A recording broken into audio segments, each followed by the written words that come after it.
जो हमारे किसानों के नेता भी हैं और बहुत बार इनसे सामाजिक सांस्कृतिक क्षेत्र में भी हम प्रेरणा लेते हैं और जींद शहर और आसपास के एरिया से आए हुए साथियों, आप लोग कर्मचारियों के आंदोलन से आए हुए भी यहाँ बैठे हैं, किसानों के नेता भी, मजदूरों के नेता भी, रिटायर कर्मचारी भी, आर्य समाज से जुड़े हुए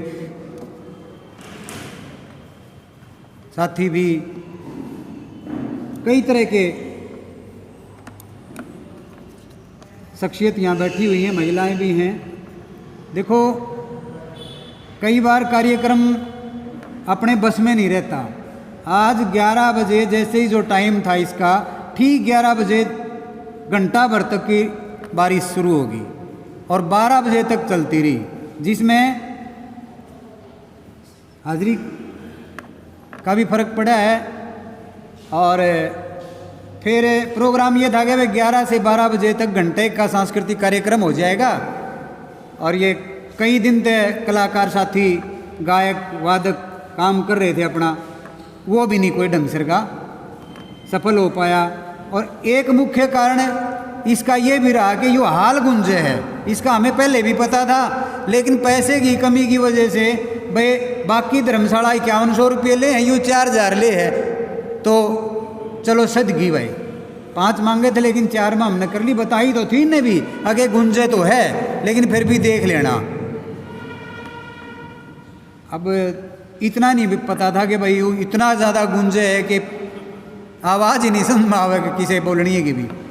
इस करके माइक की यो खर्च जो है, यो माइक वाला मन तो यो लग गया अनावश्यक सा है, लेकिन कर दिया तो कर दिया।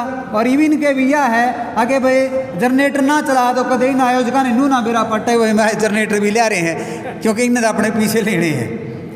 खैर, और हमारी एक मीटिंग थी, उसमें भी ये हुआ था कि भाई 10-15 हज़ार रुपये का खर्च है, तो 5-7 हज़ार रुपये तो वहाँ साथियों ने मौके पे 500 रुपये के हिसाब से कर लिए थे इकट्ठे।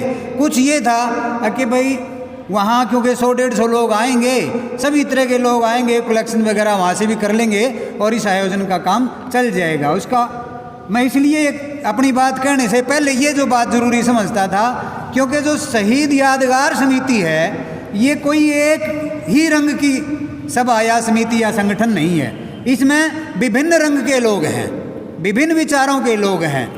बस सिर्फ वो लोग इसमें शामिल नहीं हैं जो सांप्रदायिक हैं और जोनसा ने शिवाय राज के खराब तो खराब बात बस वह राज की होनी चाहिए, उससे न्यारी कोई भी कम्बल बात उन अच्छी नहीं लगती। वो लोग इसमें हम शामिल कर भी लाएं तो भी वो टिक नहीं पाते।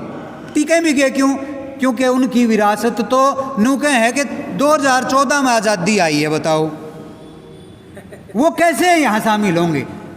हमें यादगार समिति के बैनर से कहते हैं कि हिंदुस्तान के किसानों का पहला संघर्ष जो 1363 में शुरू हो गया था, यह तो इतनी लंबी पुरानी विरासत है, इतनी पुरानी शहादत है। और जिस विरासत के हम वारिस हैं वो तो कबीर, रैदास, बाबा नानक, पीपा, पलटू, दादू, धन्ना, उनसे जुड़ी विरासत के वारिस हैं हम। बताओ उनके ये विरासत उनने नू लागे हैं तो घने पुराने मानस हैं। और तुम 2014 के बाद के आज़ादी तो वे 5 अगस्त ने डिक्लेयर करना हो रहे हैं, जिस दिन 370 की धारा हटा दी या आज़ादी। तो इस स्थिति में उनको छोड़ करके बाकी हरियाणा के या अपने अपने शहरों के जो भी जनतांत्रिक विचारों के लोग हैं, जो भी प्रगतिशील सोच रखने वाले लोग हैं, जो भी धर्मनिरपेक्ष लोग हैं, वो इसमें खुले दिल से शामिल हो सकते हैं। और हमने ये प्रयास करना चाहिए कि उनको ज़्यादा से ज़्यादा और शामिल करें हम यादगार समिति के, क्योंकि कार्यक्रम आगे भी होने हैं। 7 अगस्त का हिसार में एक राज्य स्तर का कार्यक्रम है, 14 अगस्त का ट्रेड यूनियनों ने 14 अगस्त की रात का रात जागरण रख रखा है। उसके बाद 15 अगस्त को सुबह सारे लोग जितने भी यादगार समिति समेत इकट्ठे होकर झंडारोहण करेंगे। और ये झंडारोहण वाला भी एक बीच में बता दूं मैं, आज़ादी तो सब ने प्यारी लागे है और आज़ादी से और तिरंगे से सबको प्यार है। ये बताओ कौन आदमी है हिंदुस्तान का जो ये कह देगा?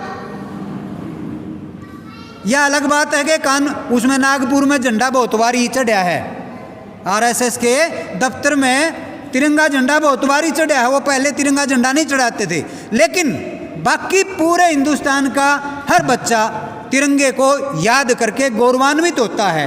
तो क्यों नहीं झंडा फहराएंगे हम? झंडा फहराने के अपने तरीके ढूंढ लिए न्यारे आके। अगर मान लो बाई चांस किसी के घर पर झंडा ना पाया तो वो देशद्रोही, उसको देशद्रोही घोषित कर दो। जो झंडा फहराएगा वो देश प्रेमी। स्थिति यहाँ ला दी गई। खैर ये तो है कार्यक्रम, ये आगे भी होने हैं। ज़्यादा लोगों को इसमें और शामिल करें, एक तो मेरी ये अपील है। दूसरी, इंद्रजीत जी ने शहीद ऊधम सिंह के ऊपर विस्तार से बातचीत रखी। आज दो शख्सियत जिनको हम याद कर रहे हैं उनकी तस्वीर हमारे सामने है। एक मुंशी प्रेमचंद जी की जयंती है आज 31 जुलाई को। मुंशी प्रेमचंद जी 31 जुलाई 1880 को बनारस के लम्ही गांव के पांडेपुर मौजे एरिया में पैदा हुए थे और इनके पिताजी भी छोटे से काश्तकार थे शुरुआत में। दूसरे ऊधम सिंह जी सुनाम में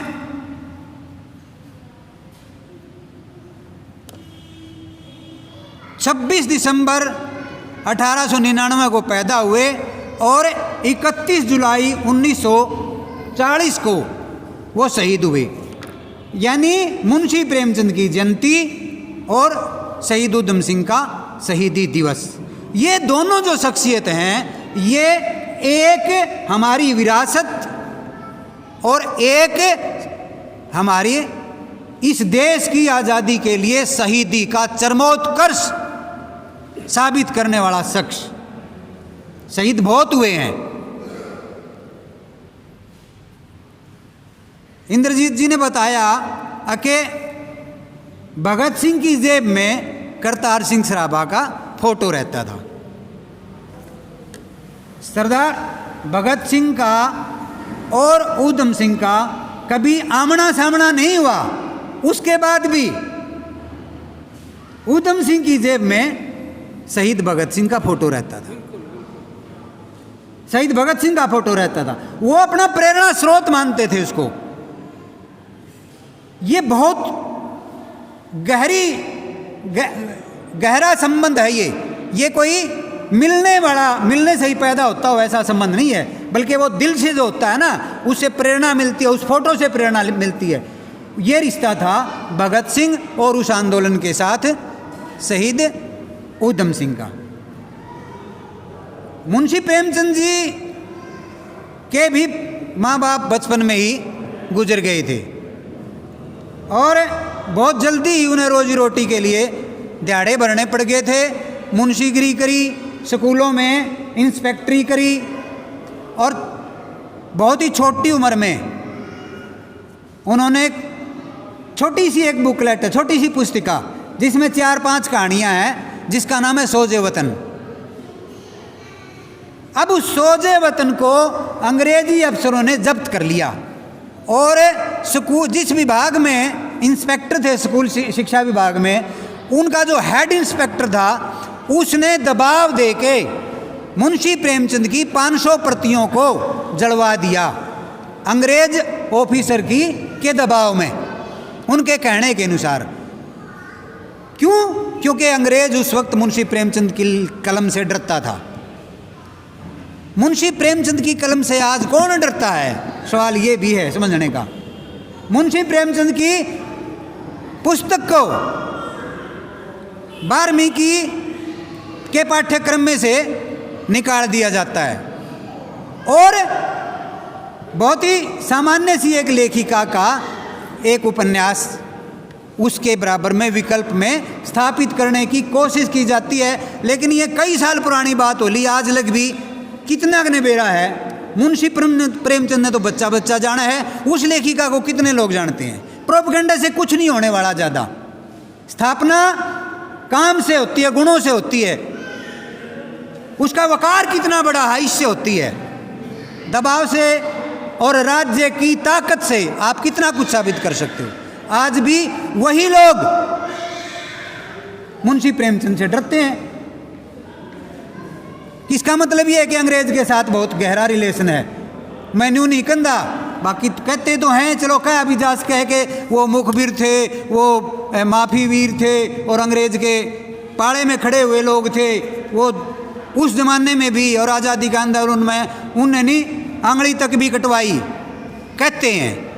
मैं भी उसी लाइन में हूँ। लेकिन एक बात साफ है कि आज भी उनको जब मुंशी प्रेमचंद का हिंदू मुस्लिम एकता का संदेश किताबों में जाता है तो उसे डर लगता है। जब मुंशी प्रेमचंद साम्राज्यवाद के विरोध में अपनी लेखनी चलाते हैं तो उसको पढ़ने वाले कहीं आज भी साम्राज्यवाद के विचार के विरोध के विचार में ना खड़े हो जाएं, उसको बैन करते हैं आज भी वो लोग। तो उनका गहरा रिश्ता है। इसलिए ये जो 75वां साल मनाया जा रहा है अमृत महोत्सव, अमृत काल जिसको कहा जा रहा है, इस अमृत काल में असल में अमृत के नाम पर जहर की वर्षा हो रही है। कितनी चीज़ों को आप देखोगे, चाहे वो जीएसटी है, मतलब दही पे भी जीएसटी, रोटी पे भी जीएसटी, लट्टू पे भी जीएसटी, चून पे भी जीएसटी, किताबों पे, स्कूलों की बच्चों की कापी किताबों पे भी जीएसटी। मतलब कहाँ तक जाएंगे। और रुपया और रागनिया में तो एक वो गाना वाला बेचारा जाना था, उसने हमने भी लिख रखा है, रुपया तो 80 तड़ा जा लिया। भूटान हमारे देश के बिल्कुल नज़दीक छोटा सा एक भूटान है, भूटान की मुद्रा जो है वह ऊपर चलेगी और हिंदुस्तान की मुद्रा जो है उसका 80 रुपये डॉलर, $1 की कीमत 80 रुपये यहाँ तक पहुँच गई अर्थव्यवस्था। तो ऐसी स्थिति में हमारे लिए मुंशी प्रेमचंद की प्रासंगिकता और ज़्यादा दूनी बढ़ जाती है। एक तरफ हमारी साहित्य की विरासत, संस्कृति की विरासत, और दूसरी तरफ उधम सिंह की उच्चतम कोटि की शहादत।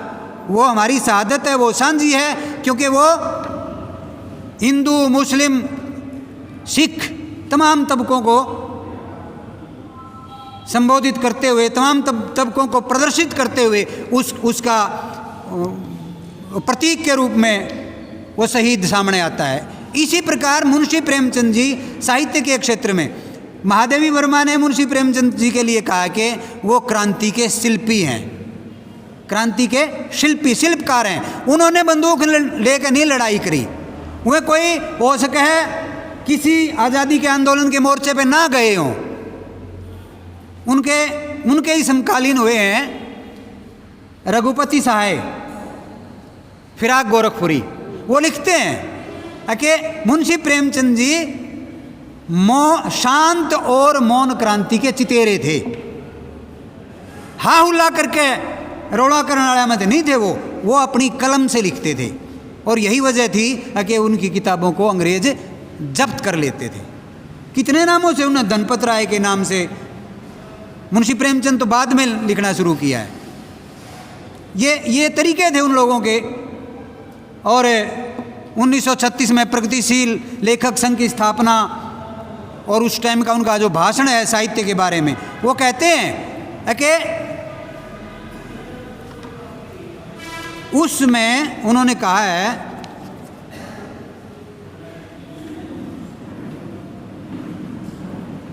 एक लाइन लिखी है कि पाखंड की जड़ खोदना सच्ची ईश्वर की सेवा है। यह मुंशी प्रेमचंद की लाइन है। पाखंड की जड़ खोदना सच्ची ईश्वर सेवा है। इससे बड़ी और ईश्वर सेवा क्या होगी। अब ऐसे शख्स को जब हम साहित्यिक फलक पर देखते हैं तो वो हमें प्रेरणा देता है। और हम सब ने जहाँ जहाँ तक भी हम अप्रोच करें, किताबों को लाइब्रेरियों में से ढूंढ के मुंशी प्रेमचंद ने 300 से अधिक कहानियाँ लिखी, दर्जनों उपन्यास हैं उनको, और 20 तो उनके लेख हैं, लेख।